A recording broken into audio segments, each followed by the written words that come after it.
안녕하세요. 오늘은 고2 독서 지학사 교과서 1-1단원 독서의 가치와 글의 선택 관련한 내용 같이 보도록 하겠습니다. 출제 유형부터 보겠습니다.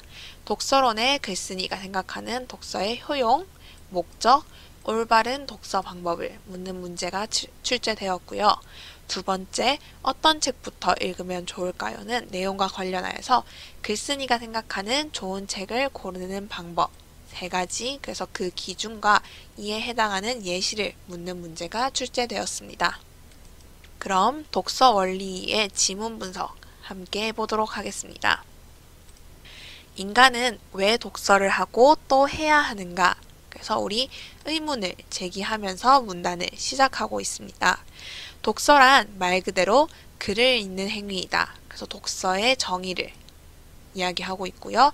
그렇다면 이 글은 무엇인가?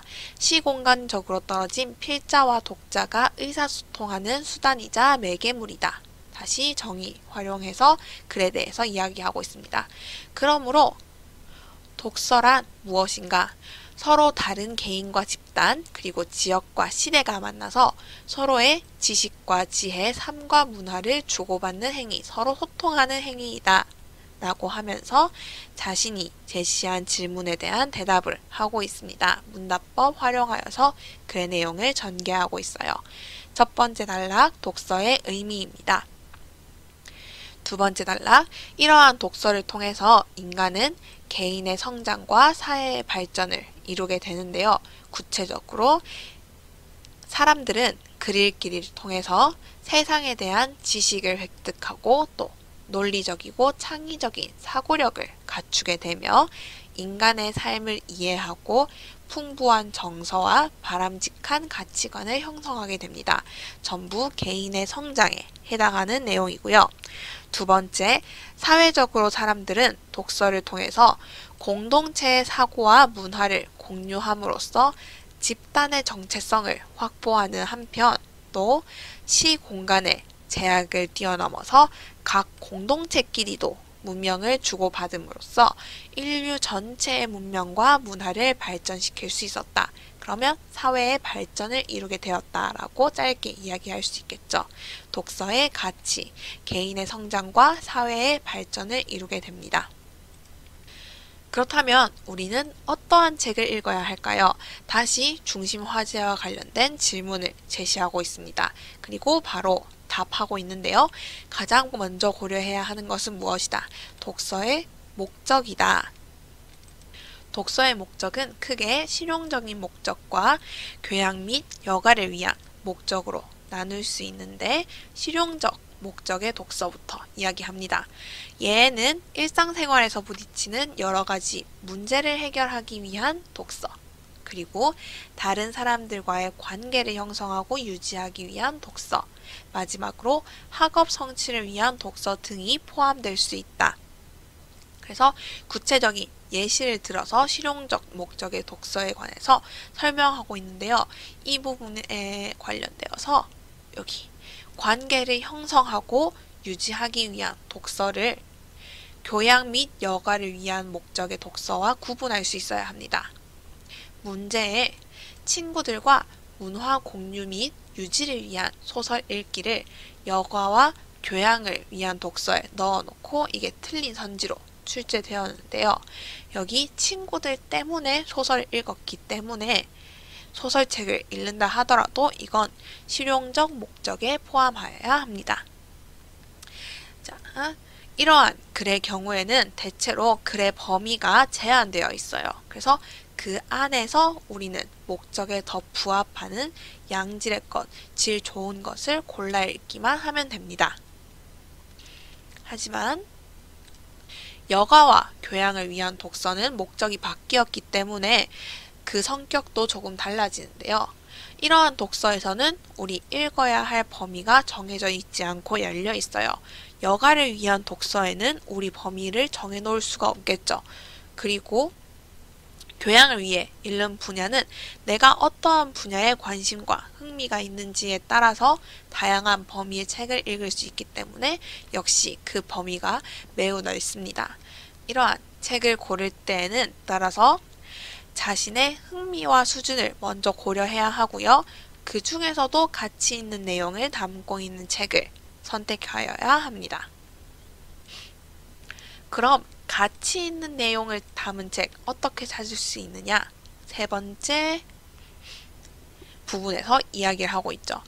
좋은 글, 읽을 가치가 있는 글이란 어떤 글인가?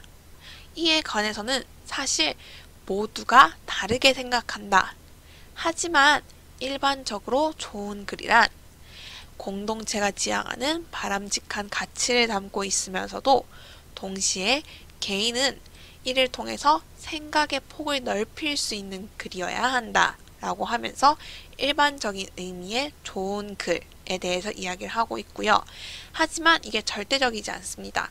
개인과 집단마다 그 견해가 다르기 때문에 우리는 이에 대해서 조금 더 이야기를 할 필요가 있습니다. 내려가 볼게요. 아무리 좋은 글이라도 내가 관심이 없거나 혹은 내가 이해하지 못하면 아무런 소용이 없다. 그래서 좋은 글은 개인마다 전부 다르다라고 이야기를 하고 있습니다.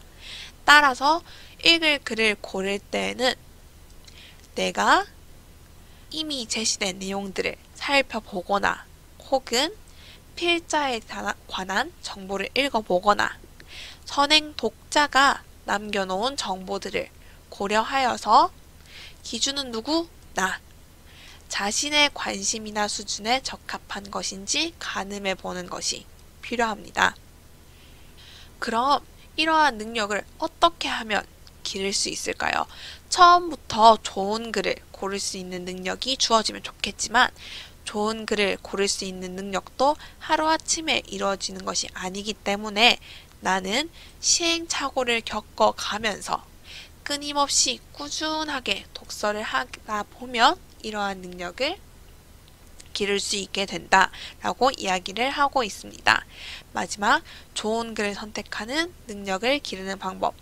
꾸준하게 독서를 하면서 시행착오를 겪다 보면 나에게 맞는 좋은 글을 볼 수 있는 능력이 생기게 된다. 그래서 이 부분에서는 독서의 의미와 가치, 목적에 따른 독서 방법, 좋은 책을 고르는 방법 등 독서와 관련하여서 글 전체적으로 내용을 묻는 문제가 아주 많이 출제되었습니다. 따라서 내용을 정확히 기억하고 또 구체적인 사례를 가정하여서 내용을 묻는 문제도 많이 출제되었기 때문에 선지를 보고 선지와 관련 있는 본문의 내용을 정확하게 찾는 연습이 필요합니다. 그럼 독서론 같이 보도록 하겠습니다. 첫 번째 문장, 책을 읽는 즐거움은 예로부터 교양 있는 생활의 매력 중 하나로 손꼽혀왔다. 그래서 책을 읽는 즐거움이 옛날부터 아주 컸다라는 걸 강조하고 있고요. 관련하여서 오늘날에도 독서하는 사람은 그 독서하는 사람이 특권을 누리고 있다라고 이야기를 합니다. 그 특권을 누리지 못하는 사람들, 독서를 하지 않는 사람들에게서 존경과 선망을 여전히 받고 있다. 이것은 독서하는 사람과 독서하지 않는 사람의 생활을 비교해보면 곧 이해가 가는 일이다. 그래서 우리는 이 다음부터 무엇을 확인해야 하느냐? 독서하지 않는 사람의 생활, 그리고 독서하는 사람의 생활을 비교할 수 있어야 합니다. 평소에 독서하지 않는 사람은 첫 번째, 시간적, 공간적으로 자신만의 세계에 감금되어 있다. 그리고 두 번째, 그의 생활은 늘 틀에 박힌 상투적인 것이다. 그리고 그 사람이 교제하고 대화하는 것은 극소수의 친구나 지기뿐이다. 그래서 여전히 상투적이고 늘 틀에 박혀 있고 시간적, 공간적 한계에서 벗어나지 못하고, 네 번째, 그 사람이 보고 있는 것은 대부분 사소한 일에 불과할 뿐이다 라고 하면서 독서하지 않는 사람의 생활을 이야기하고 있습니다. 그리고 이러한 독서하지 않는 사람의 상투적인 생활 특징을 한마디로 무엇이라고 표현하느냐? 감금이라고 이야기를 하고 있어요. 그래서 감금에서 독서를 하지 않는 이상 벗어날 길이 없다라고 이야기하고 있습니다. 이와 관련해서 문제에 독서하는 사람에 대한 필자의 생각을 묻는 문제가 나왔는데요. 이 글에서는 독서의 효용을 특권이라는 단어로 표현하고 있으며 독서하지 않는 사람은 이러한 특권을 누리지 못하고 그저 육체적 감옥에 갇혀서 매일매일 똑같은 생활을 반복하고 있다라고 이야기를 하고 있습니다. 그러면 그 다음 단락부터는 독서하는 사람의 생활이 어떤지 이야기를 하겠죠. 그런데 일단 책을 읽기 시작하면 우리는 어디에 갈 수 있다? 별천지, 시간적 공간적 한계를 뛰어넘어서 어디든지 책 속을 향해서 갈 수 있다 라고 이야기를 합니다. 그리고 만약 그 내용이 교훈적이거나 건전한 양서라면 우리는 마치 세계 제1의 이야기꾼, 그래서 이 책을 이야기꾼으로 표현했기 때문에 의인법 사용되었습니다. 이야기꾼을 만나는 것과 같다. 그리고 이 이야기꾼은 내 고민도 덜어주고 또 내가 미처 몰랐던 인생의 여러 가지 모습을 이야기해 줍니다. 그래서 독서의 첫 번째 효용, 책을 통해서 고민을 덜어주고 인생의 다양함을 알게 해준다. 맹자와 사마천도 같은 말을 한 적이 있습니다. 인용을 통해서 독서가 미치는 심리적 효과를 이야기하고 있는데요. 하루 2시간만이라도 다른 세상에 살면서 매일매일의 번뇌, 고민을 잊어버릴 수만 있다면 이것은 말할 것도 없이 육체적 감옥에 갇혀있는 사람들, 아까 말했듯이 독서하지 않는 사람들은 갇혀있는 거랑 똑같은 거죠. 그런 사람들로부터 선망받는 특권을 얻는 셈이 된다. 그래서 우리는 독서를 통해서 뭘 할 수 있다? 여행을 할 수 있다라고 이야기를 합니다. 독서의 두 번째 효용, 여행과 똑같이 우리가 매일매일 느끼는 이 번뇌를 잠시 동안 잊어버릴 수 있게 해준다. 그리고 더 있어요. 그뿐인가? 책을 사랑하는 사람은 언제나 사색과 반성의 세계에 자유롭게 드나들 수가 있는데 사색과 반성을 할 수 있다는 뜻이겠죠. 설사 물리적 사건이나 현상을 기록한 책이라 할지라도 내가 책으로 읽게 되면 우리 책 속에서 겪는 물리적 사건은 구경거리이기 때문에 나에게 직접 일어난 일이 아니죠. 그래서 나는 구경꾼의 입장이 되어서 뭘 할 수 있다. 충분히 사색과 반성을 할 수 있게 된다. 책을 통해서 거리를 두고 충분히 사색과 반성을 할 수 있다가 세 번째 효용이 되겠습니다. 그러므로 훌륭한 책이란 다시 말해서 이러한 것들이 다 가능하게 해주는 책이겠죠. 명상의 기분으로 우리를 인도하는 것이다 라고 하면서 훌륭한 책의 조건을 이야기하고 있습니다. 그럼 훌륭하지 않은 책은 무엇일까요? 여기 사실의 보고입니다. 우리가 책이라고 하면 정보나 사실을 담고 있는 것이다 라고 생각하기 쉬운데 단순히 사실만을 담고 있는 것은 책이다 아니다. 훌륭한 책이 아니다 라고 이야기를 하는 거죠. 이 점에서 말하면 나는 신문은 독서의 시간이라고 할 수 없다. 신문을 읽는 것은 독서에 포함되지 않는다 라고 이야기를 합니다. 왜요? 신문은 단순히 사실, 사건의 보도일 뿐이지 명상의 기분으로 날 이끌지 않고 명상적 가치가 없는 내용만을 담고 있기 때문이다. 그렇기 때문에 훌륭한 책은 신문이 아니라 명상의 기본으로 나를 인도할 수 있는 내용을 담고 있는 것이다 라고 이야기를 하고 있습니다. 그럼 더 내려가서 독서란 무엇인가? 이것에 대해서 가장 적절히 말한 사람은 황산곡인 것 같다 라고 하면서 독서의 목적을 이야기한 황산곡의 말을 인용하고 있는데요. 사대부가 사흘을 독서하지 않으면 스스로 깨달은 말에 맛이 없고 거울 속에 자기 얼굴을 대해도 가증스럽게 보인다. 그럼 독서는 무엇이냐? 독서하는 인물에게 맛, 매력과 품격을 주는 것이다.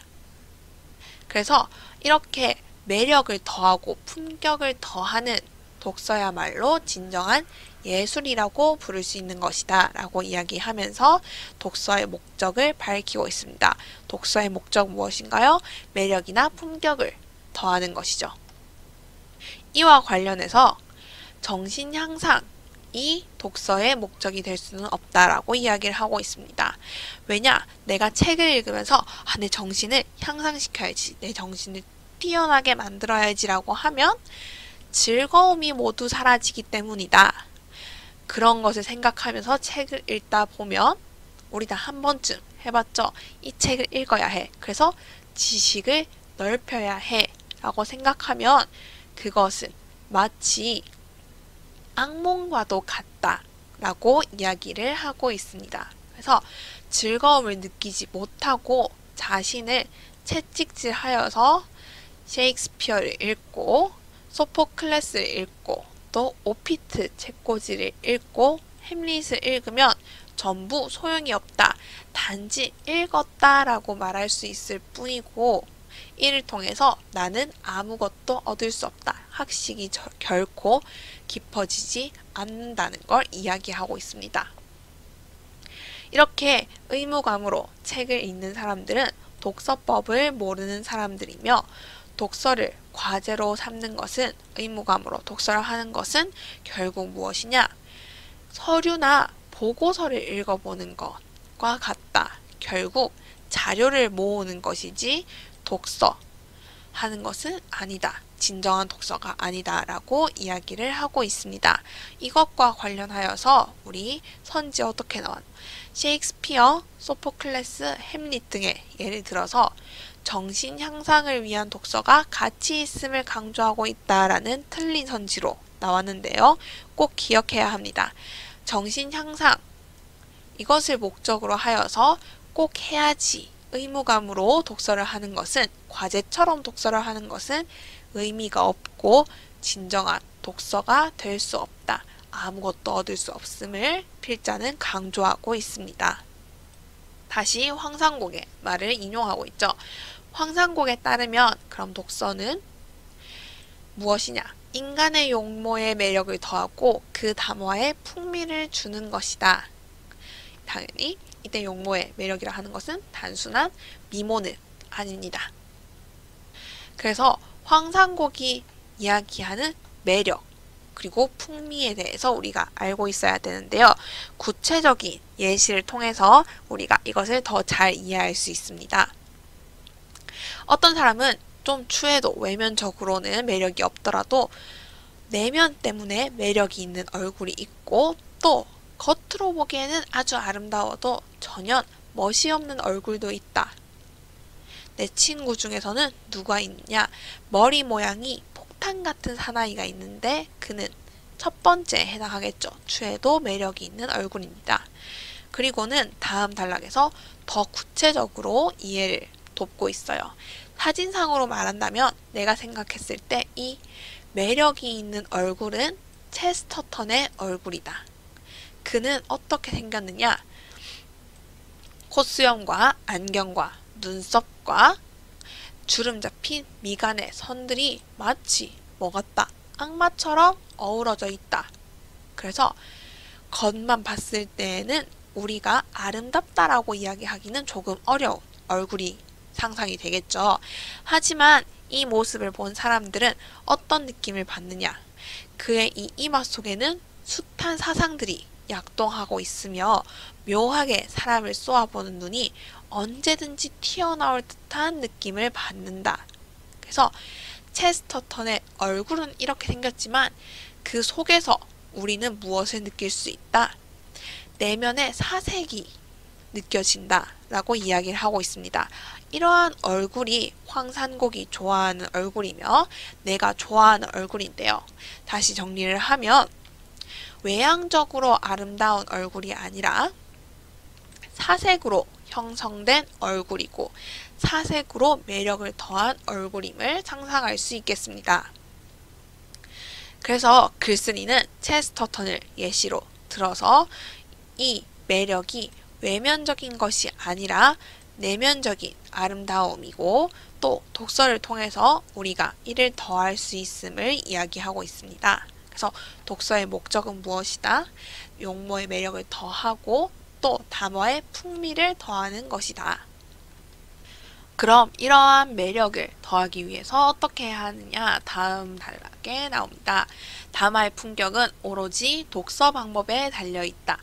그래서 책의 풍미를 내 것으로 만들면 아까 이야기했던 담화 속에서도 당연히 그 풍미가 우러나고 내 저술에도 풍미가 스며든다.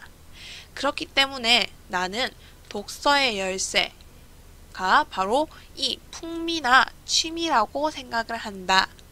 그리고는 유추를 통해서 구체적으로 우리에게 이해를 도와주고 있는데요. 음식물의 기호와 마찬가지로 취미는 개인의 것이기 때문에 가장 좋은 건 무엇이다? 자신이 좋아하는 것, 자신에게 맞는 것이다 라고 이야기를 하고 있습니다. 독서도 이 식사법처럼 결국 다른 사람에게 이로운 것이 나에게는 독이 될 수도 있기 때문에 누구나 자신에게 맞는 것을 남에게 강요할 수 없고요. 또 같은 취미를 기대해서도 안 되는 거죠. 이 부분에서 유추와 관련된 문제가 다수 출제되었는데요. 유추는 두 개의 대상이 서로 비슷하기 때문에 결국 얘랑 얘는 비슷하니까 다른 관점에서 도 비슷할 것이다 라고 이야기를 하는 것입니다. 여기에서는 올바른 독서법과 올바른 식사법이 비슷하다. 그렇기 때문에 독서법 역시 식사법처럼 뭐가 중요하다? 개인의 풍미나 취미가 중요하다. 이에 맞는 것을 읽는 것이 좋다라고 이야기를 하고 있습니다. 그리고 원중랑의 말을 인용하여서 한 번 더 강조하고 있어요. 읽기 싫은 책은 어떻게 해라? 버려라. 그리고 다른 사람이 읽도록 해라. 그러면 나는 어떤 책만 읽으면 되나요? 나의 풍미나 취미에 맞는 읽고 싶은 책만 읽으면 그것으로 충분하다 라고 이야기를 합니다. 더 내려와서 같은 이야기를 하고 있어요. 그러므로 어떤 책은 없다. 반드시 읽어야만 하는 책. 쉽게 말하면 그러므로 반드시 읽어야만 하는 책은 없다 라고 다시 이야기합니다. 그 다음 이렇게 얘기하고 있어요. 우리의 지적 감흥은 뭐처럼? 나무처럼 성장하고 또 냇물처럼 유동한다. 그래서 지적 감흥이 계속 성장하고 변화한다 하는 것을 다시 유추를 통해서 이야기를 하고 있습니다. 그래서 지적 감흥과 나무 그리고 냇물이 비슷하기 때문에 이 나무나 냇물처럼 언제든지 변하고 성장할 수 있는 지적 감흥에 맞는 책을 읽어야 한다라고 이야기를 하고 있는 거죠. 이 세상에 만인의 필독서라는 것은 없다. 같은 의미죠. 다만 어떤 사람이 어느 때, 어느 장소에서, 어떤 사정하에서, 생애의 어느 시기에 읽어야만 할 책. 그래서 개인의 상황에 맞는 책만 있을 뿐 누구나 꼭 읽어야 하는 책이 있을 수 없다 라고 이야기를 합니다. 그럼 중간 3 계속 보겠습니다. 독서는 저자와 독자의 두 가지 면에서 성립되는 행위이다 라고 하면서 독서를 생각할 때 독서의 행위가 두 가지 면에서 성립된다고 얘기하고 있어요. 그리고 중요한 게 무엇이냐? 독자 자신의 통찰과 체험을 통해 얻는 것. 그건 다시 독자에 따라 달라지겠죠. 그래서 하는 이야기가 논어의 독자는 어디에나 있는데 같은 책을 읽는다 하더라도 독자에 따라서 이렇게 반응이 나뉘더라 하는 걸 이야기하고 있습니다. 좋아하는 작가의 발견은 자기의 지적 발전에 가장 의미 있는 일이라고 생각한다 라고 얘기하면서 좋아하는 작가를 발견하는 게 아주 중요하다는 걸 강조하고 있어요. 좋아하는 작가는 누구이냐? 작가가 수많은데 그 중에서도 그 정신이 자신과 비슷한 사람을 발견하면 그렇게 하면 나는 독서를 통해서 참으로 좋은 것을 얻을 수 있다. 구체적으로는 아래에 나오죠. 직접 가르침을 받지는 않았으나 내가 그 사람을 본받아서 스승으로 삼아서 내가 좋은 것들, 앞에서 얘기했던 풍미나 용모의 매력들을 받을 수 있다. 그런데 그걸 스스로 해야 한다. 왜냐? 누구에게 심취할 수 있느냐 하는 것은 남이 하는 게 아니고요. 어쩌면 자기도 몰라요. 직접 자기가 읽고 찾아보다 보면 찾게 된다 라고 얘기하면서 비유를 하고 있는데요. 첫눈에 반하는 것과 같다. 그래서 일종의 본능의 힘으로 아는 것이다 라고 이야기를 하고 있습니다. 이 첫눈에 반하는 것과 같다라는 얘기를 그 다음 문단에서도 계속 하는데요. 첫눈에 반하면 무엇이든지 좋게 보이는데요. 학생이 스승에게 배우면 알 수 없는 그런 성질의 것이 아니다. 그럼 내 경험만 가지고도 충분하다. 좋아하는 작가를 찾는 것은 배울 필요가 없다.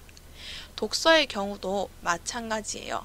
문체나 풍미나 견해나 사고방식 등에 조금도 나무랄 데가 없다 라고 내가 생각이 들면 그때부터 나는 그 책에 푹 빠져서 탐독하기 시작한다.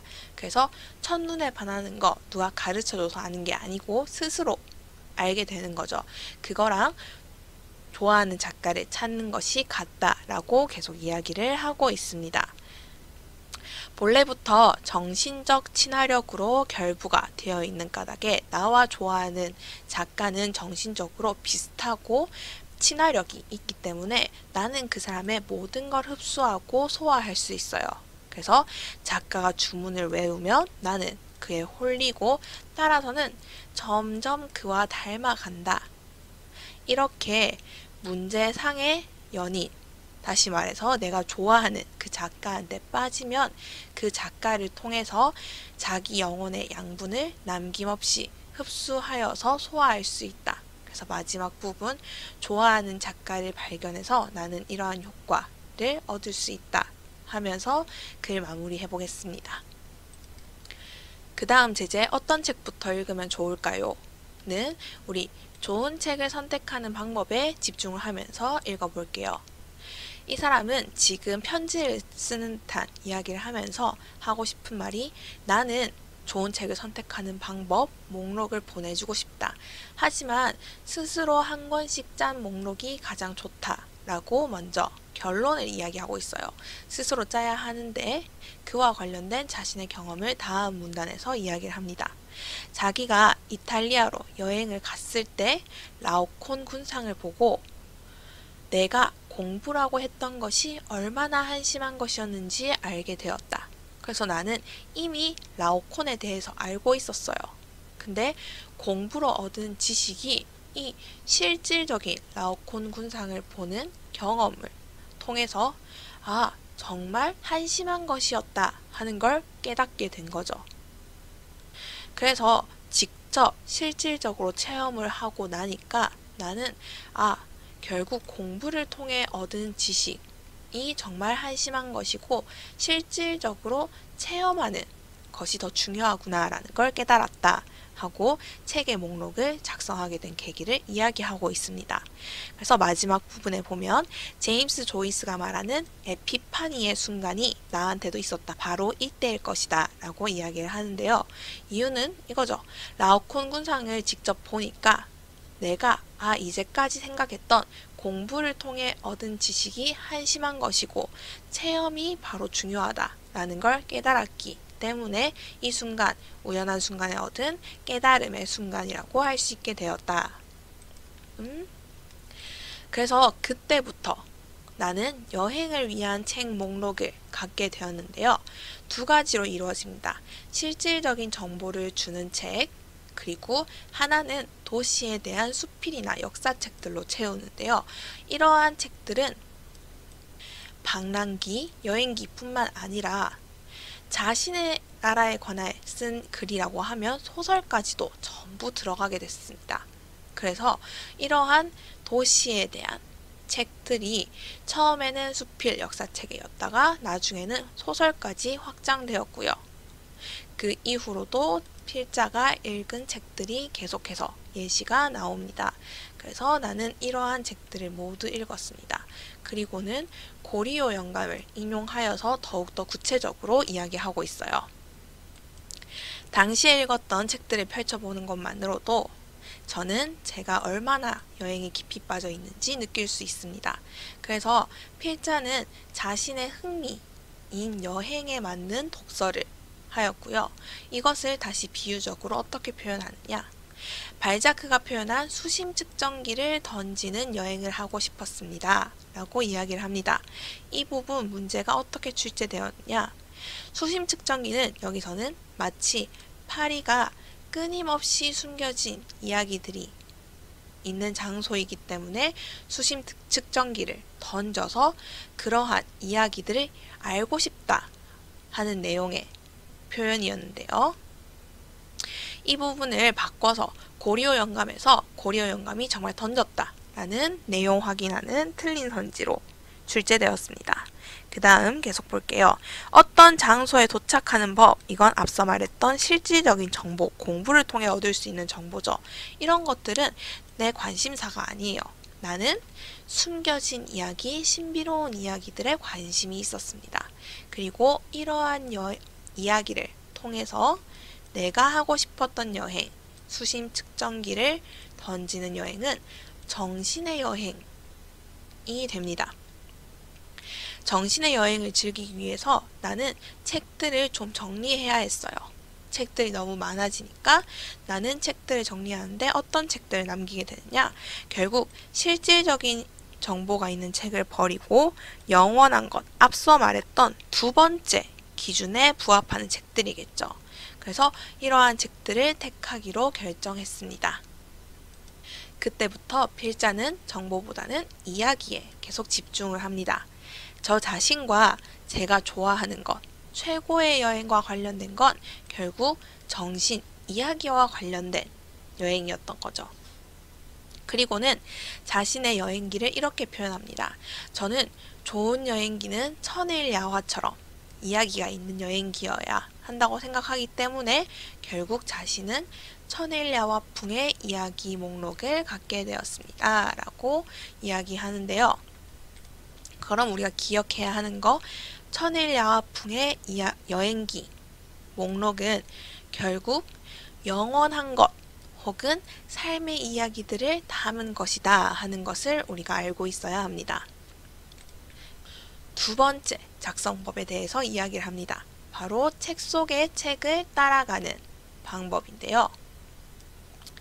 이미 이러한 방법은 다른 책에 나오는 내용이에요. 그리고 필자는 이러한 방법으로 또 책 속 여행을 했다 하면서 구체적인 방법을 계속 예시로 들고 있습니다. 그리고는 오에 겐자부로의 개인적인 체험을 통해서 다른 책을 읽게 된 경험을 이야기하고 있어요. 개인적인 체험 속에서 그는 이렇게 고민에 빠지게 됩니다. 주인공이 고민에 빠지게 된 상황에서 결국 도망치는 걸 그만두고 절망적인 현실에 맞서기로 결심을 하는데요. 이러한 주인공의 선택이 어디에서 영향을 받은 것이냐? 나중에 작가의 다른 책을 읽다 보니 작가가 허클베리 핀의 모험을 좋아했고 거기서 나온 좋아, 지옥에는 내가 간다 하는 이 말에 영향을 받아서 인생을 살 때 선택을 해야 할 때마다 이 말을 되뇌었다고 해요. 그리고 이 글을 쓴 필자는 다시 이 말이 아마 앞에 나왔던 우리 개인적인 체험의 주인공이 결국 도망치는 걸 그만둘래 라고 생각한 이유에도 영향을 주지 않았을까라고 생각을 합니다. 그래서 두 번째 책 목록 작성법, 책 속의 책을 따라 여행하기입니다. 그리고 오에 겐자부로가 신곡을 좋아한다 라는 이야기를 하면서 저는 언제 신곡도 읽어야겠다고 생각은 했지만 계기가 없고 미루고 있다가 현실의 사건을 계기로 해서 신곡을 읽게 되었다라고 이야기를 해요. 그리고는 세 번째 목록 작성법을 이야기합니다. 바로 현실에서 궁금한 것을 책에서 찾아 읽는 것. 천안함 피격 사건이 났을 때 필자는 유족들이 하는 말들을 듣게 됩니다. 그리고는 이렇게 생각해요. 정말 안타까운 죽음들이 있다. 그러면서도 동시에 이러한 사람들이 가는 천국은 어떤 곳일까? 단테는 천국을 어떤 곳이라고 생각했을까 궁금해지게 된 거죠. 그래서 신곡을 읽게 됩니다. 결국 신곡에 관심은 있었지만 실제로 읽게 된 계기는 바로 이 천안함 피격 사건, 그리고 이를 통해서 생긴 궁금증, 천국은 어떤 곳일까 하는 것이었죠. 그런데 읽고 났더니 내가 생각하는 그런 곳이 아니었어요. 우리는 천국에 간 사람들이 그곳에서 정말 행복하게만 사는 줄 알았는데, 알고 봤더니 천국에 간 사람들이 우리들을 바라보면서 또 우리들 걱정을 하고 있었다라는 거죠. 그래서 결국 우리가 사랑했던 사람들이 천국의 소망 같은 것들을 현실에서 이룰 수 있기를 다시 바라고 있더라. 우리도 천국에 있는 사람들이 잘 살길 바라고 천국에 있는 사람들도 우리가 잘 살기를 바라더라 하는 걸 알게 되었습니다. 그래서 세 번째 책 목록 작성법이 나와요. 궁금한 것을 책에서 찾아보기. 그리고 필자는 글을 이렇게 마무리합니다. 이것이 저의 책 목록 작성법입니다. 세 가지 나왔죠? 관심 있는 주제별로 책 읽기, 책 속 책을 따라 여행하기, 현실에서 궁금한 것을 책에서 찾아보기. 그래서 마지막 문단에서 이렇게 필자의 책 목록 작성 방법을 다시 정리하여서 제시하고 있고요. 문제에서는 이러한 작성 방법과 관련하여 제시한 앞서 구체적인 예시들이 많았죠. 그런 것들에 대해서 묻는 문제가 많이 나오기 때문에 우리 해당하는 문단의 내용을 정리해서 예시와 함께 기억할 수 있도록 해야 합니다. 그럼 최다빈 준유형 우리 같이 보도록 하겠습니다. 첫 번째는 독서론의 내용을 바탕으로 우리 글쓴이가 생각하는 독서의 효용, 목적, 올바른 독서 방법 알고 있어야 하고요. 또 내용 전개 방식 알고 있어야 되는데요. 특히 유추에 조금 주의를 하여서 우리 공부를 해 두어야 합니다. 그러면 같이 볼 문제 4번인데요. 기역에서 미음이 뜻하는 바로 적절하지 않은 것은 하고 기역 먼저 볼게요. 일단 책을 읽기 시작하면 우리가 별천지에 드나들 수 있다 라고 이야기하는데, 이때 별천지는 내가 지금 살고 있는 시간적 공간적 한계를 벗어난 책 속 세상을 이야기하는 거죠. 그러면 기역, 독서를 통해 시간적 공간적 제한을 초월해 다양한 세계를 접할 수 있다. 여기까지 맞는데 의인법이 잘못되었습니다. 우리는 이미 사람이기 때문에 어디든지 드나들 수 있죠. 그래서 의인법이 사용되었다라고 보는 건 잘못되었고요. 이 글에서 의인법이 사용된 부분은 여기입니다. 세계 제1의 이야기꾼과 만나서 그가 우리를 옛날로 데리고 가서 고민을 덜어주고 인생의 여러 가지 모습을 이야기해준다 하는 건 양서라는 물건을 이야기꾼이라는 사람으로 의인화하여서 의인법이 사용되었다라고 볼 수 있겠죠. 그 다음 니은, 이러한 변화가 심리적으로 미치는 효과가 여행과 똑같은 것이다 라고 하는데요. 이 효과 구체적으로 앞에서 찾아볼 수 있습니다. 하루 2시간만이라도 다른 세상에 살면서 매일매일의 번뇌를 잊어버릴 수 있는 것을 뜻하는 것이죠. 그러면 니은 독서를 통해 매일매일의 번뇌를 잊어버릴 수 있는 독서의 효용과 관련이 있다. 맞고요. 그 다음 비극, 이런 사람의 표시가 되어 있는데요. 이런 사람 앞에 나옵니다.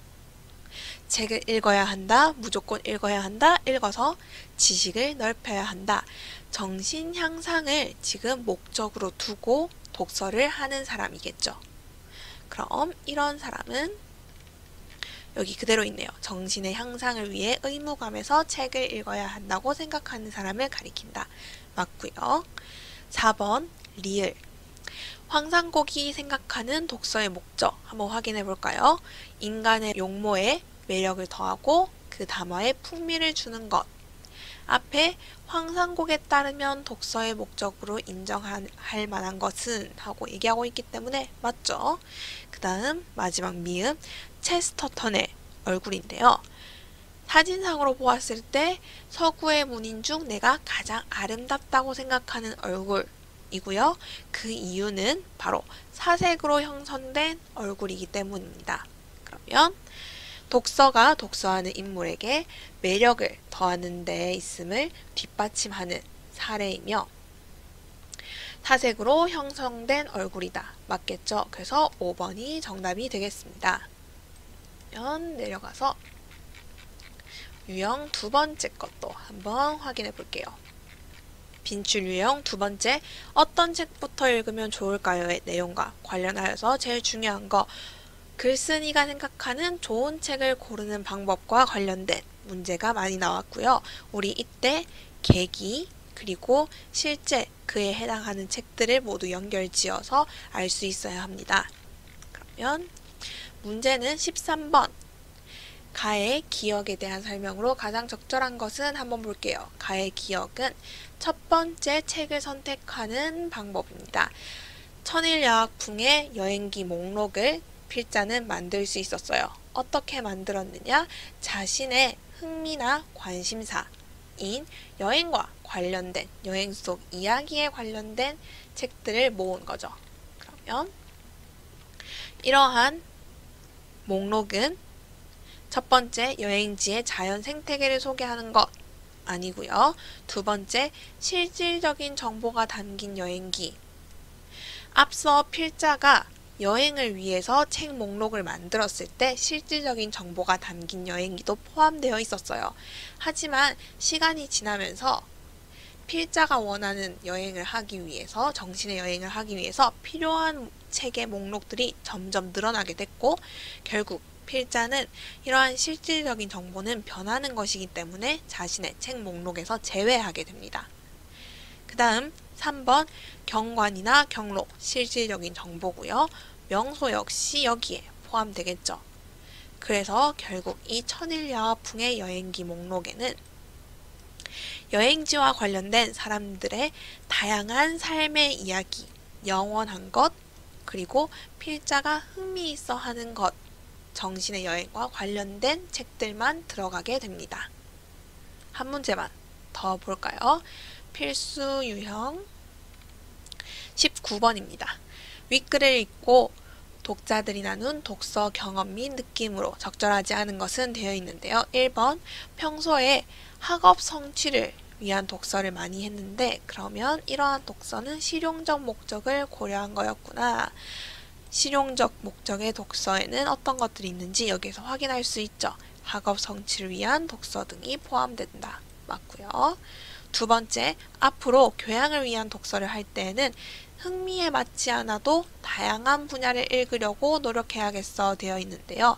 여거나 교양을 위한 독서는 범위가 없고요. 대신에 자신의 흥미와 수준에 적합한 책을 선택하여야 합니다. 그래서 흥미에 맞지 않는다면 교양을 위한 것이더라도 읽지 않아도 된다 라고 윗글에서 이야기하고 있어요. 그리고 세 번째, 과거에 쓰인 책은 내가 살지 않았던 시대에 대해서도 알 수 있게 해주어서 재밌어 라고 되어 있는데요. 여기에 있죠.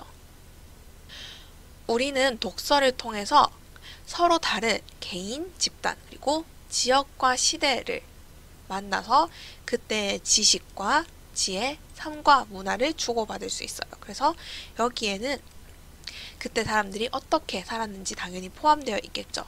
그래서 3번 적절합니다. 그리고 네 번째, 놀랍게도 최근 몇 년간 내가 책을 많이 읽었더니 나는 내가 하고 싶은 말을 논리정연하게 정리할 수 있게 되었어. 개인적으로 이러한 이점, 여기에서 확인할 수 있습니다. 개인적으로 사람들은 글 읽기를 통해서 논리적이고 창의적인 사고력을 갖추게 되며 논리적 여기 있죠. 그래서 4번도 맞는 선지. 5번, 나는 보통 좋은 글을 고를 때 그 글을 읽은 다른 독자들의 후기를 보고, 중요한 거, 후기를 보고 좋은지 나쁜지를 정하는 게 아니고요. 내 취향에 맞는지를 확인하는 편이야. 그럼 기준은 여전히 내 취향이에요. 그런데 참고하기 위해서, 내 취향에 맞는지를 확인하기 위해서 후기를 참고하는 것 여기에 있죠. 한번 확인해 보겠습니다. 읽을 글을 고를 때에는 이러한 내용들을 고려하여서 자신의 관점이나 수준에 적합한 것인지를 가늠해 보아야 한다. 그래서 옳은 선지. 그러면 잘못된 선지 우리 2번 되겠죠. 그래서 교양을 위한 독서를 할 때는 흥미 고려해야 합니다. 그래서 흥미에 맞지 않는 책 억지로 읽을 필요가 없다라고 이야기하고 있어요. 독서의 생활화, 지문 분석 같이 하도록 하겠습니다. 출제 유형부터 보겠습니다. 독서와 관련하여 글의 내용 이해를 묻는 문제, 글쓴이의 관점을 묻는 문제가 출제되었습니다. 그래서 독서의 중요성 혹은 독서의 효과, 그리고 올바른 독서 방법 등과 관련하여서 내용을 묻는 문제가 많이 출제되었고요. 두 번째, 독서 기록장 작성, 더불어 하는 독서 활동 등과 같이 우리 소단원 이름에 걸맞게 독서와 관련하여서 실제 활동을 제시하고 관련된 내용을 지문에서 찾게 한다든지 혹은 지문과 관련된 독서 활동을 분석하도록 하는 문제가 많이 출제되었습니다. 그럼 지문 분석 한번 같이 보도록 하겠습니다. 첫 번째, 스스로 하는 평생 독서. 사람이 책을 만들고 책이 사람을 만든다 라는 말을 인용하면서 우리 문단을 시작하고 있는데요. 이를 통해서 독서가 중요하다는 것을 강조하고 있습니다. 실제로 많은 사람들이 자신이 읽은 책으로 인해서 인생이 바뀌었다고 말할 정도로 독서가 중요합니다. 그리고 또한 사람이 습관을 만들고 습관이 사람을 만든다 라고 하면서 습관이 중요하다는 말을 하고 있는데요. 그렇다면 우리 결론 생각해 볼 수 있겠죠. 우리 인생에서 가장 중요한 습관은 무엇이다? 책을 읽는 습관이다. 이렇게 이야기하고 있습니다. 그래서 독서 습관은 좋은 습관이고 이러한 습관을 통해서 우리가 좋은 사람이 될 수 있음을 강조하는 첫 번째 문단, 독서 습관의 중요성. 독서 습관은 언제 만들어야 한다? 청소년기에 만들어야 한다. 이렇게 이야기하고 있습니다. 이유, 아무래도 학창시절에는 독서를 할 기회가 많지만 학교를 졸업하고 나면 독서 시간이 급격히 줄어드는 것이 현실이기 때문이다. 그래서 독서 습관을 청소년기에 만드는 것이 좋다. 왜요? 독서를 할 기회가 가장 많기 때문입니다. 그리고 바람직한 독서를 해야 하는 이유 3가지를 들고 있는데요. 고등학교를 졸업한 후 각 분야의 전문가로 성장하기 위해서 우리는 관심 분야의 책을 꾸준히 찾아가면서 계속 읽어야 하고요. 두 번째, 교양인으로서 사회를 살아가기 위해서도 우리는 다양한 분야의 책을 읽어 나가야 합니다. 그리고 성인이 된 이후에도 우리는 평생 독자로서 독서 습관을 유지하기 위해서 언제? 청소년기에 좋은 책을 골라서 꾸준히 읽는 바람직한 독서 습관을 미리 길러둬야 한다 라고 이야기를 하는 거죠. 그래서 우리는 청소년기에 쌓아놓은 좋은 독서 습관을 통해서 좋은 사람이 될 수 있다 라고 이야기를 하고 있습니다. 두 번째 문단, 청소년기에 형성해야 할 독서 습관, 바람직한 독서 습관이 되겠죠. 마지막, 이를 위해서 우리는 어떻게 해야 하느냐? 1년 혹은 평생 동안 읽고 싶은 책의 목록을 스스로 작성하는 장기적인 독서 계획을 세울 수 있어야 합니다. 그리고 이에 따라서 책을 찾아 읽어야 하는데요. 이러한 과정을 어떻게 우리가 점검할 수 있느냐? 독서 계획과 실천을 기록하는 자신만의 독서 기록장을 마련하는 것이 좋다라고 하면서 장기적인 독서 계획에 필요한 독서 기록장 이야기를 하고 있습니다. 독서 기록장을 활용하면요. 첫 번째, 독서 효능감이 높아지고 두 번째, 독자로서의 자기 정체성을 형성할 수 있다라고 이야기를 합니다. 마지막 문단, 독서 습관을 기르는 방법. 그럼 내려와서 다음 단락 보겠습니다. 두 번째, 더불어 하는 독서 활동. 청소년기에는 정서의 순화와 건전한 가치의 내면화가 이루어지기 때문에 청소년기의 독서 활동이 중요하다. 따라서 혼자 독서를 열심히 하는 것도 중요하지만 독자 자신의 문제를 객관화하여서 생각해보고 또 합리적인 사고를 형성할 수 있는 계기를 마련할 수 있는 활동이 필요한데요. 이를 위해서 우리가 무엇을 해야 하느냐? 다른 사람과 함께 책을 읽으면서 책에 관한 생각을 교류하고 공유하는 것이 필요하다라고 이야기합니다. 방금 읽었던 부분 다시 정리하면 이렇게 되겠죠. 청소년기에는 우리 정서의 순화와 건전한 가치의 내면화가 진행되는데 이걸 어떻게 할 수 있느냐? 자신의 문제를 객관화하여서 생각해보고 합리적인 사고를 형성하면서 이러한 정서의 순화와 건전한 가치의 내면화가 이루어진다.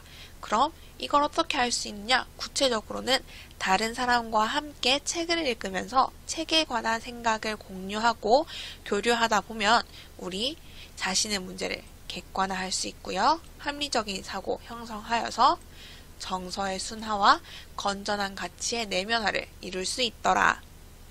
그럼 이러한 더불어 하는 독서 활동은 어디에서 진행되느냐? 우리의 수업, 그리고 독서 동아리, 독서 모임 등에서 사람들과 독서 활동 결과를 공유하게 되면 우리는 책 속에 담긴 다양한 삶의 방식과 세계관을 더욱 풍부하게 이해하고 수용할 수 있게 됩니다. 더불어 하는 독서 활동이 지니는 첫 번째 가치네요. 그래서 첫 번째 문단, 더불어 하는 독서 활동의 필요성. 나아가서 이러한 독서 공동체 활동을 통해서 우리는 두 번째, 독서의 본질에 더 깊이 다가갈 수 있게 됩니다. 독서는 미시적으로는 개인의 성장에 도움이 되고요.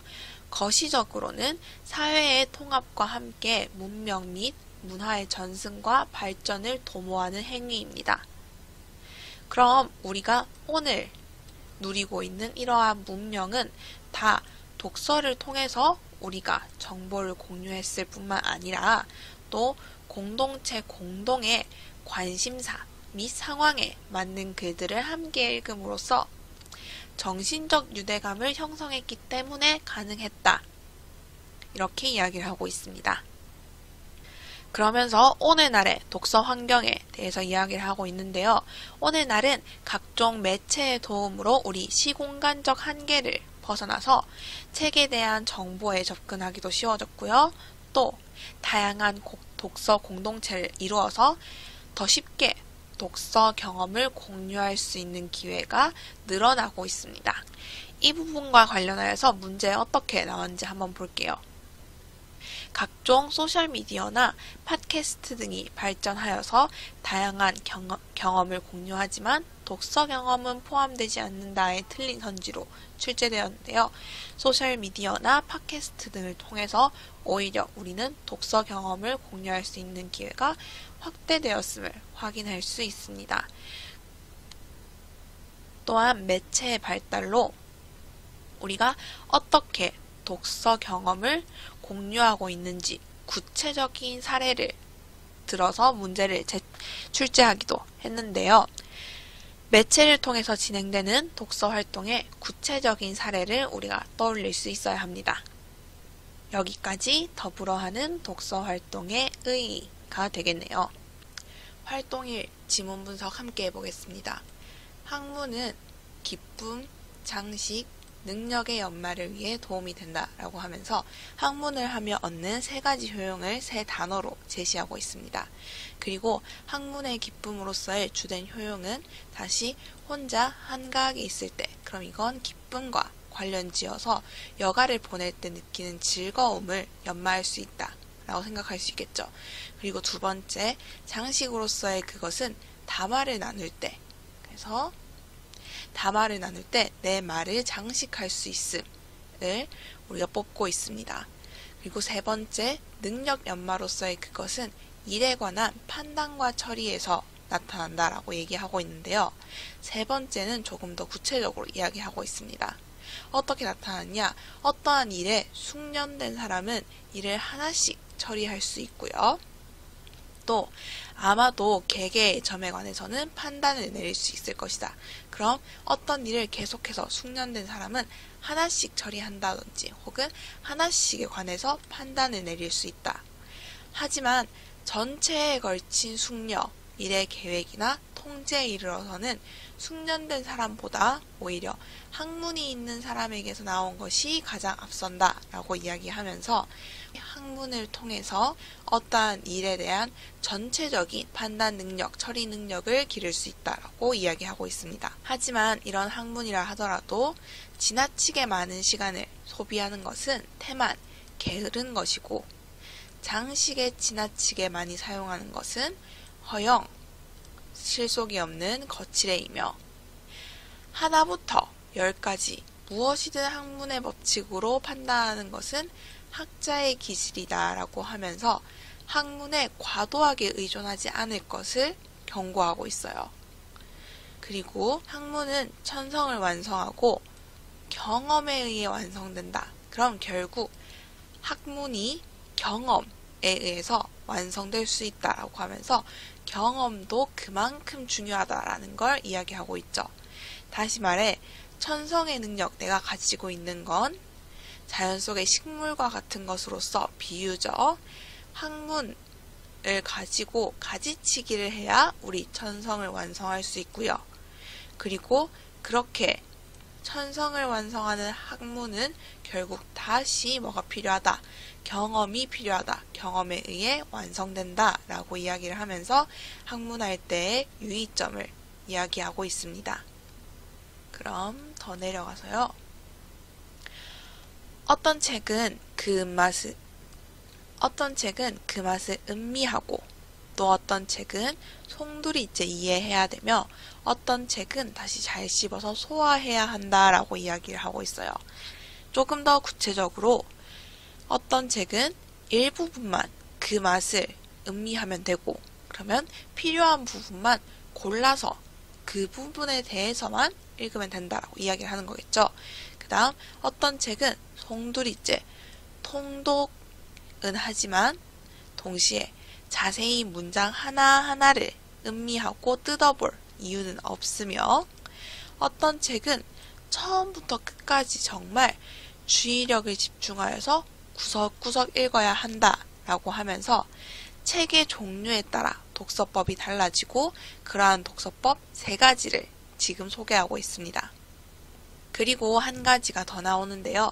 어떤 책은 다른 사람을 시켜서 읽어달라 해도 괜찮고 타인에 의해서 발췌해도 괜찮다 라고 이야기를 합니다. 그럼 이건 4번째 독서 방법이네요. 하지만 발췌에 관해서는 조금 생각이 다릅니다. 발췌는 단지 중요하지 않은 내용이나 고상하지 않은 책의 경우에만 나는 읽어달라고 할 수도 있고 발췌된 걸 읽을 수도 있다. 그렇지 않은 책을 내가 만약에 발췌를 하면 나는 증류한 물과 같은 것이라고 생각하기 때문에 그 책도 증류한 물처럼 아무런 맛도 없는 법이다. 고유의 맛을 잃어버린다 라고 이야기를 하고 있습니다. 그래서 마지막 단락은 책의 종류에 따른 독서법이 되겠네요. 그럼 기출문제 같이 보겠습니다. 독서와 관련하여서 글의 내용을 묻는 문제, 그리고 글쓴이의 관점을 묻는 문제, 서술상의 특징을 묻는 문제가 출제되었습니다. 그럼 1번 같이 볼게요. 가와 나를 통해 알 수 있는 내용으로 적절하지 않은 것은 1번 교양을 쌓기 위해서는 자신의 관심 분야에 집중하는 독서를 해야 한다. 한번 확인해 볼까요? 바로 옆에 있죠. 교양인으로서 사회를 살아가기 위해서도 다양한 분야의 책을 읽어 나가야 한다. 그래서 이 글에서는 교양을 쌓기 위해 다양한 분야의 책을 읽어야 한다고 이야기하고 있기 때문에 1번 정답 잘못된 거네요. 2번, 3번, 4번 계속 보겠습니다. 일반적으로 성인이 되면 청소년기에 비해 독서 기회가 적어진다. 첫 번째 문장이네요. 청소년기에 독서 습관을 만들어야 한다. 아무래도 학창시절에는 독서를 할 기회가 많지만 학교를 졸업하고 나면 독서 시간이 급격히 줄어드는 것이 현실이기 때문이다. 여기에서 찾을 수 있습니다. 세 번째, 독서 습관은 독자로 하여금 바른 인성을 형성하게 해준다. 이 부분 여기에서 찾을 수 있죠. 결국 좋은 습관을 들이면 좋은 사람이 되는데 우리 인생에서 책을 읽는 습관만큼 중요한 것도 없을 것이다 라고 이야기를 하면서 이러한 독서 습관이 우리가 좋은 사람이 될 수 있게끔 해준다 라고 이야기를 하고 있습니다. 그 다음 네 번째, 독서 경험이 풍부한 사람은 일의 전체 윤곽에 대한 이해도가 높다. 나에서 찾을 수 있는데요. 여기에 있죠. 숙련된 사람은 하나씩 처리하고 개개의 점에서 판단을 내릴 수 있지만 전체에 걸친 숙려, 일의 계획이나 통제에 관해서는 누가 앞선다? 학문이 있는 사람에게서 나온 것이 가장 앞선다 라고 이야기를 하면서 결국 독서를 통해 일을 전체적으로 판단하고 처리할 수 있는 능력이 길러짐을 이야기하고 있습니다. 그리고 5번, 책만 읽으면 모든 일을 책에 나온 것만으로 판단하는 잘못을 범할 수 있다. 역시 나에서 찾을 수 있는데요. 무엇이든 하나에서 열까지 학문의 법칙으로 판단하는 것은 학자의 기질이다 라고 하면서 우리 앞뒤 문맥상 그렇다는 것은 학문에 의존하여서 모든 일을 판단해서는 안 된다 라고 이야기를 하고 있다. 이해할 수 있겠죠? 그래서 1번의 정답 1번, 그리고 두 번째 빈출 유형으로 넘어가 볼게요.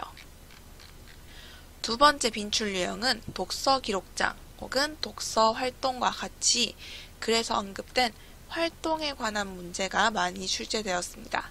그래서 제시된 실제 활동과 글의 내용을 우리 연결해서 생각할 수 있어야 합니다. 그럼 12번 같이 보겠습니다. 아래는 윗글을 읽고 나와 같이 독해를 진행한 후 학생들이 나눈 감상이다. 그러면 친구들은 같이 더불어 읽는 독서 활동을 진행했어요.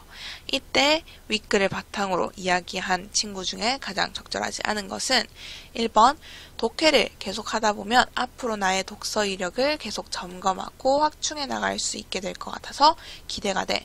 그럼 더불어 하는 독서 활동과 자신의 독서 이력이 계속 관련이 있는지 봐야겠죠. 가의 끝부분 보겠습니다.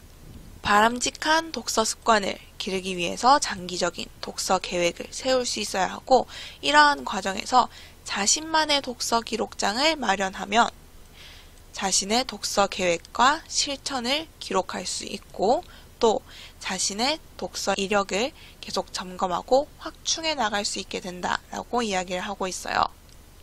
그러면 1번 독해를 통해서 나의 독서 이력을 계속 점검하고 확충해 나갈 수 있게 될 것 같아서 기대가 되는 잘못된 이야기겠죠.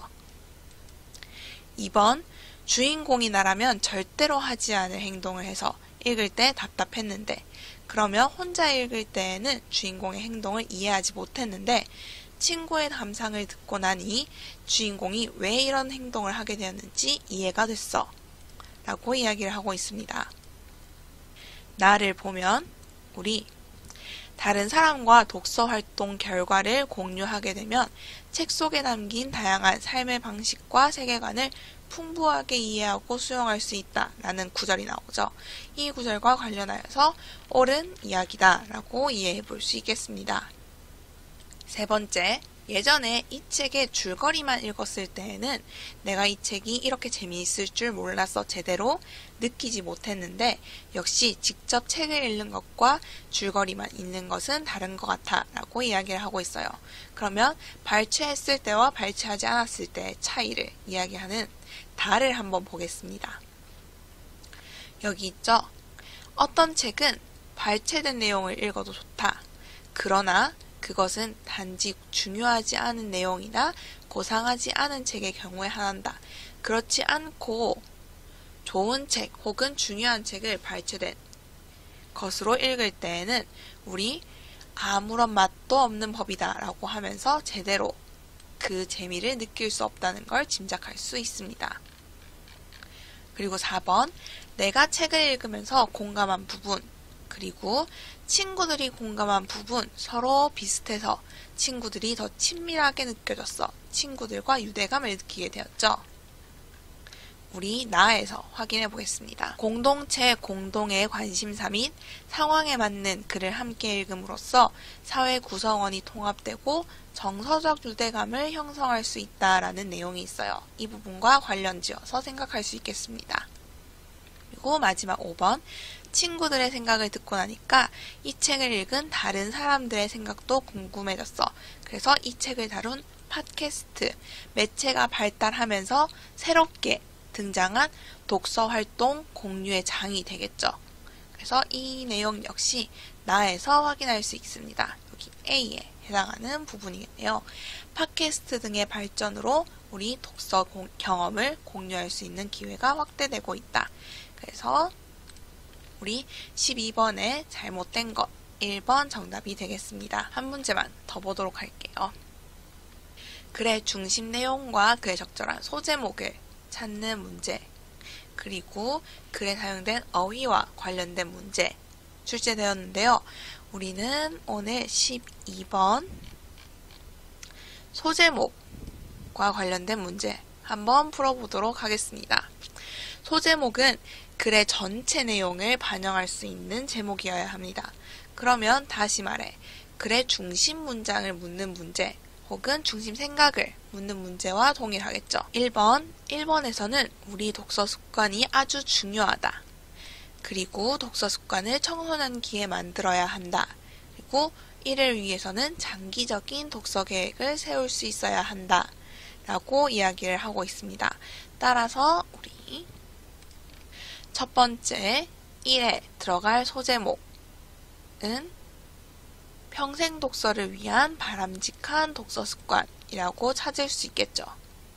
그리고 본문에서 책에 따라 달라지는 다양한 독서 방법 찾을 수 없고요. 주변 사람들과 더불어 하는 독서 활동에 대한 이야기도 찾을 수 없기 때문에 1번이 가장 적절하다고 할 수 있겠습니다. 그리고 2번에 관한 것도 확인해 볼게요. 2에서는 청소년기의 독서 활동이 중요한 이유, 그리고 이를 위해서 우리는 책에 관한 생각을 교류하고 공유하는 활동을 해야 한다 라는 이야기를 하고 있어요. 이를 통해서 우리는 이러한 효과를 얻을 수가 있다.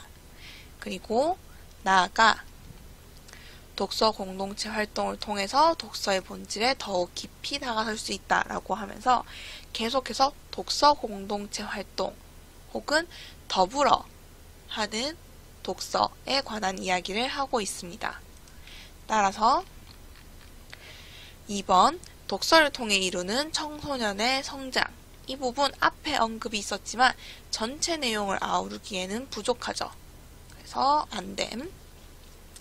그리고 5번 인생을 바꾸는 자신만의 독서 기록장, 이 이야기는 1번에서 나왔던 이야기죠. 오히려 3번의 주변 사람들과 더불어 하는 독서 활동이 2의 소제목으로 적절할 수 있겠다 생각해 볼 수 있겠습니다. 이렇게 지학사 독서 교과서 1단원 함께 살펴봤는데요. 이 모든 자료는 나무 아카데미 홈페이지에서 이용하실 수 있습니다. 궁금한 내용은 댓글로 문의해 주세요. 감사합니다.